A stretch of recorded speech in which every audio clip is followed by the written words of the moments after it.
14 अगस्त 2005 सुबह 6:07 पे साइप्रस देश के लनिका शहर से एक passenger aircraft Helios 522 take off करता है। ये एयरक्राफ्ट ग्रीस के एथेंस शहर जा रहा है, जिसमें करीब 1.5 घंटे लगने वाले हैं। इसमें टोटल 121 लोग ऑन बोर्ड हैं, जिसमें 115 पैसेंजर्स, 4 केबिन क्रू और 2 पायलट्स हैं। टेक ऑफ के करीब 25 मिनट बाद 6:23 पे ये एयरक्राफ्ट 34,000 फीट की ऊंचाई पे पहुंच जाता है और अपने डिसाइडेड पाथ पे उड़ रहा होता है। टेक ऑफ के करीब 1.5 घंटे बाद 7:37 पे प्लेन एथेंस इंटरनेशनल एयरपोर्ट के पास पहुंच जाता है और होल्डिंग पैटर्न में घूमना चालू कर देता है। होल्डिंग पैटर्न एक ओवल पाथ है, जिसमें किसी भी प्लेन को लैंडिंग की परमिशन का वेट करते समय घूमते रहना होता है। एथेंस एटीसी कई बार हीलियोस 522 को कांटेक्ट करके लैंडिंग परमिशन ग्रांट करने की कोशिश करता है, लेकिन उन्हें कोई रिस्पॉन्स नहीं मिलता और प्लेन बिना किसी कांटेक्ट के होल्डिंग पैटर्न में घूमता रहता है। 15 मिनट बाद एक अलर्ट जारी किया जाता है और हेलेनिक एयरफोर्स के 2 F-16 फाइटर जेट भेजे जाते हैं एयरक्राफ्ट को चेक करने के लिए। दोनों F-16 एयरक्राफ्ट के पास पहुंचते हैं और कुछ चौंका देने वाली बातें रिपोर्ट करते हैं। वो रिपोर्ट करते हैं कि प्लेन में कोई भी एक्सटर्नल डैमेज नहीं है, लेकिन कैप्टन की सीट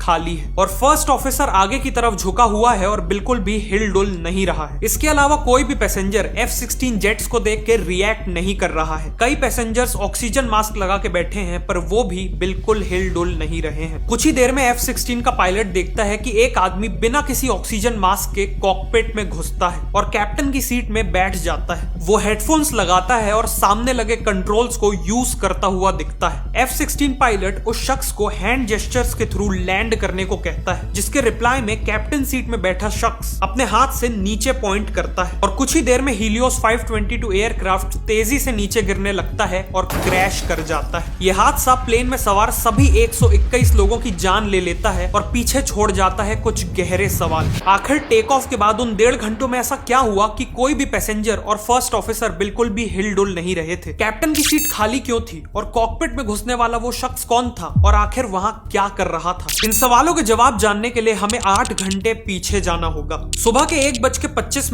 में यही हीलियोस 522 एयरक्राफ्ट लंदन से 2.5 घंटे की उड़ान भर के साइप्रस में लैंड करता है और इस फ्लाइट के क्रू को प्लेन में कुछ प्रॉब्लम नजर आती है। वो ग्राउंड इंजीनियर्स की टीम को रिपोर्ट करते हैं कि प्लेन के राइट सर्विस डोर की सील फ्रीज हो जा रही थी और फ्लाइट के दौरान ये डोर आवाज भी कर रहा था। किसी भी प्लेन में जितने भी डोर्स होते हैं उनका अच्छे से बंद होना बहुत इंपॉर्टेंट होता है, वरना केबिन का एयर प्रेशर लीक हो सकता है। लेकिन क्या है ये केबिन एयर प्रेशर? इस हादसे को डीपली समझने के लिए हमें पहले केबिन एयर प्रेशर को समझना पड़ेगा। आपने फोटोज देखी होंगी कि कई माउंटेनियर्स जब हजारों फीट ऊंचे पहाड़ जैसे माउंट एवरेस्ट में चढ़ते हैं तो उन्हें सर्वाइवल के लिए ऑक्सीजन मास्क की जरूरत पड़ती है। ऐसा इसलिए क्योंकि उतनी ऊंचाई पे एयर प्रेशर बहुत कम होता है। एयर 3 कंपोनेंट से बनती है, ऑक्सीजन, नाइट्रोजन और आर्गन, जिसमें ऑक्सीजन का हिस्सा या कॉन्सेंट्रेशन 21% होता है। लेकिन जैसे जैसे हमारा ऑल्टीट्यूड या हाइट बढ़ती है, एयर में ऑक्सीजन का कॉन्सेंट्रेशन कम होने लगता है, मतलब ऑक्सीजन मॉलिक्यूल्स कम होते जाते हैं, जिस कारण नॉर्मली सांस लेने पर भी हमें पहले से कम ऑक्सीजन मिलती है। 29,000 फीट ऊंचे माउंट एवरेस्ट के शिखर पे एयर प्रेशर 3 गुना कम होता है, जिससे हाइपोक्सिया का खतरा होता है। हाइपोक्सिया में इंसान के बॉडी पार्ट्स अच्छे से काम नहीं कर पाते और इंसान अनकॉन्शियस हो जाता है और अल्टीमेटली डेथ भी हो सकती है। और इसीलिए माउंटेनियर्स को ऑक्सीजन मास्क और ऑक्सीजन टैंक्स की जरूरत पड़ती है। लेकिन ज्यादातर कमर्शियल एयरक्राफ्ट्स माउंट एवरेस्ट से भी ऊपर 37,000 फीट की ऊंचाई पे उड़ते हैं। तब भी एयरक्राफ्ट में बैठे पैसेंजर्स बिना किसी ऑक्सीजन मास्क के आसानी से सांस ले पाते हैं। पर कैसे? केबिन एयर प्रेशराइजेशन के कारण। प्लेन के इंजन्स आगे की ओर से हवा को खींच के कंप्रेस करके उसे तेजी से पीछे फेंकते हैं, जिससे प्लेन आगे बढ़ता है और इन्हीं इंजन से बनी कुछ कंप्रेस्ड एयर प्लेन के अंदर पंप कर दी जाती है ताकि प्लेन के अंदर एयर प्रेशर मेंटेन रहे। केबिन प्रेशर को आउटफ्लो वेल्व से कंट्रोल किया जाता है। जरूरत से ज्यादा एयर प्रेशर होने पर आउटफ्लो वेल्व को खोल दिया जाता है ताकि एयर प्रेशर कम हो सके एंड वाइस वर्सा। और यही है केबिन एयर प्रेशराइजेशन सिस्टम, जो इंश्योर करता है कि क्रू और पैसेंजर्स के सांस लेने के लिए प्लेन के अंदर इनफ एयर प्रेशर हो। अब कहानी पे वापस आते हैं। 44 साल के ग्राउंड इंजीनियर एलन इरविन को रिस्पॉन्सिबिलिटी पॉसिबिलिटी मिलती है हीलियोस 522 के डोर को इंस्पेक्ट करने की।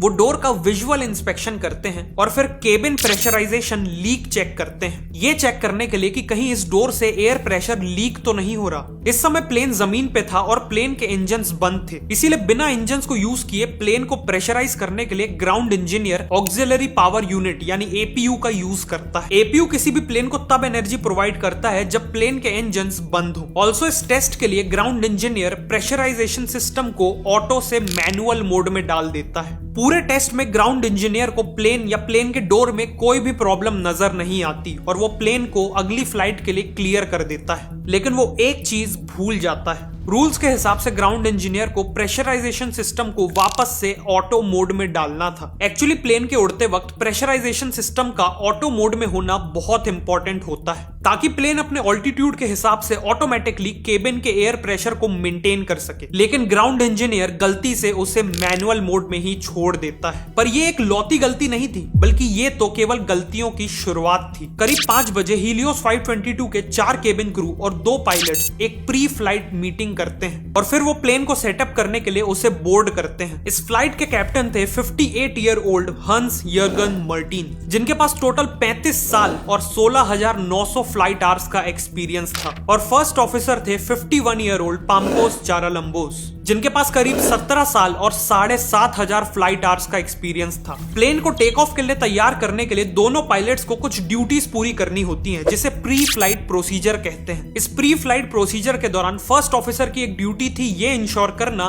कि प्रेशराइजेशन मोड ऑटो पे हो, लेकिन फर्स्ट ऑफिसर उसे मैनुअल मोड में ही छोड़ देता है। प्री फ्लाइट प्रोसीजर के बाद प्री फ्लाइट चेकलिस्ट को एग्जीक्यूट करना होता है। बेसिकली दोनों पायलट्स को एक चेकलिस्ट के अकॉर्डिंग एक एक कंट्रोल्स को चेक करना होता है और ये इंश्योर करना होता है कि वो करेक्ट सेटिंग्स पे हों। लेकिन इस चेकलिस्ट के बाद भी पायलट्स प्रेशराइजेशन सिस्टम को ऑटो से मैनुअल में स्विच नहीं करते। सुबह 6:07 पे फ्लाइट टेक ऑफ करती है और टेक ऑफ के बाद पायलट्स को after take off checklist execute करनी होती है और इस चेकलिस्ट का पहला आइटम ही प्रेशराइजेशन सिस्टम को चेक करना था। लेकिन सरप्राइजिंगली इस बार भी उसे मैनुअल मोड में ही छोड़ दिया जाता है। पर इतने एक्सपीरियंस्ड पायलट्स इतनी बड़ी गलती कैसे कर सकते हैं? 3 बार चेक करने पर भी इतने इंपॉर्टेंट स्विच को आखिर वो सही पोजीशन पे क्यों नहीं ला पाते? इसका आंसर है ह्यूमन साइकोलॉजी। इन्वेस्टिगेटर्स के हिसाब से पायलट्स उस दिन एक्सपेक्टेशन बायस के विक्टिम बने थे। एक्सपेक्टेशन बायस होने से इंसान वो देखता या सुनता है जो वो यूजुअली देखने या सुनने की उम्मीद करता है, जबकि रियलिटी कुछ और होती है। तो जनरली प्रेशराइजेशन मोड को कोई भी डिस्टर्ब नहीं करता था और वो हमेशा ऑटो मोड पे ही रहता था। इसीलिए पायलट्स के ब्रेन ने बड़ी स्ट्रांगली एक्सपेक्ट किया हुआ था कि प्रेशराइजेशन ऑटो पे ही होगा। इतना स्ट्रांगली कि उनके ब्रेन ने नॉब को 3 बार चेक करने पर भी ऐसा मान लिया कि वो ऑटो पे ही है। इन्वेस्टिगेटर्स ने यह भी पाया कि जब प्रेशराइजेशन मैनुअल मोड में होता था तो वो एक ग्रीन लाइट से इंडिकेटेड होता था और ग्रीन लाइट जनरली कोई गलत सेटिंग का इंडिकेशन नहीं देती। ग्रीन लाइट की जगह अगर मैनुअल मोड को इंडिकेट करने के लिए रेड लाइट होती तो शायद पायलट्स को रियलाइज हो जाता कि कुछ गलत है। इसके अलावा इन्वेस्टिगेटर्स ने पाया कि चेकलिस्ट का डिजाइन भी काफी कॉम्प्लिकेटेड था। उसमें प्रेशराइजेशन सिस्टम की सेटिंग को कई और सेटिंग्स के साथ क्लब किया गया था और कई सेटिंग्स को एक साथ क्लब करने से किसी एक या 2 सेटिंग्स के मिस हो जाने के चांसेस बढ़ जाते हैं। फाइनली ये भी पाया गया कि फर्स्ट ऑफिसर के ट्रेनिंग रिकॉर्ड्स में मेंशन था कि वो ट्रेनिंग के टाइम पे एसओपीज को अच्छे से फॉलो नहीं करता था, चेकलिस्ट एग्जीक्यूट करते समय गलतियां करता था, नॉन नॉर्मल सिचुएशंस पे ओवर रिएक्ट करता था और कॉन्फिडेंस लूज कर देता था। और इन्हीं कारणों से 3 बार चेक करने के बाद भी पायलट्स ने प्रेशराइजेशन को मैनुअल से ऑटो पे नहीं किया। लेकिन ये तो टेक ऑफ तक की कहानी थी। इसके बाद भी पायलट्स के पास अपनी गलती सुधारने के मौके थे,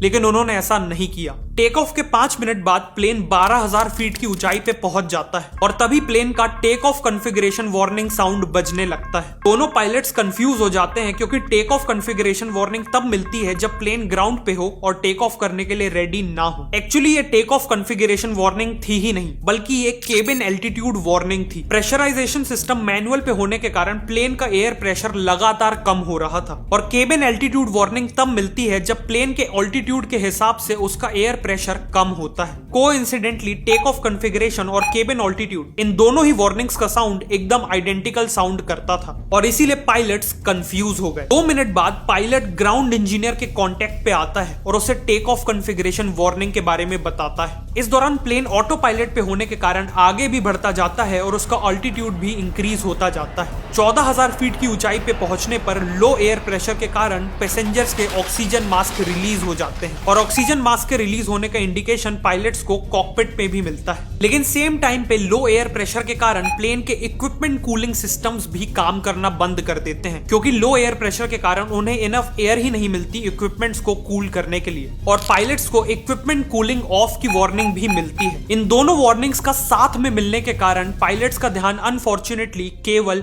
इक्विपमेंट कूलिंग ऑफ की वार्निंग पे जाता है। अगर पायलट्स इस टाइम पे पैसेंजर ऑक्सीजन मास्क के रिलीज होने का इंडिकेशन देख लेते तो उन्हें समझ में आ जाता कि केबिन का एयर प्रेशर लो हो गया है, और लो एयर प्रेशर की प्रॉब्लम होने पर पायलट्स को तुरंत उनके पास मौजूद पोर्टेबल ऑक्सीजन मास्क को लगाना होता है ताकि वो कॉन्शियस रह के प्लेन को कंट्रोल कर सकें और उसकी हाइट कम कर सकें। पर वो ऑक्सीजन मास्क को यूज नहीं करते क्योंकि पायलट्स को पता ही नहीं चलता कि एयर प्रेशर लो हो रहा है। इंस्टेड उन्हें लगता है कि सारी प्रॉब्लम इक्विपमेंट कूलिंग की है। कैप्टन को लगता है कि इक्विपमेंट्स करंट के ओवरफ्लो के कारण ओवरहीट हो रहे हैं, इसीलिए कैप्टन ग्राउंड इंजीनियर से प्लेन के सर्किट ब्रेकर्स की लोकेशन पूछता है ताकि वो उसका यूज करके इलेक्ट्रिसिटी के ओवरफ्लो को कम कर सके और इक्विपमेंट्स को ओवरहीटिंग से बचा सके। ग्राउंड इंजीनियर उन्हें बताता है कि सर्किट ब्रेकर्स कैप्टन की सीट के पीछे हैं, और इसके बाद पायलट से कांटेक्ट टूट जाता है। कैप्टन सर्किट ब्रेकर्स लेने के लिए सीट से उठते हैं और हाइपोक्सिया से बेहोश हो जाते हैं। सिमिलरली फर्स्ट ऑफिसर भी अनकॉन्शियस हो जाते हैं। बाद में इन्वेस्टिगेशन के दौरान ग्राउंड इंजीनियर बताता है कि कैप्टन से बात करते समय उनकी बातें कुछ ज्यादा सेंस नहीं बना रही थी, वो काफी कंफ्यूज्ड लग रहे थे।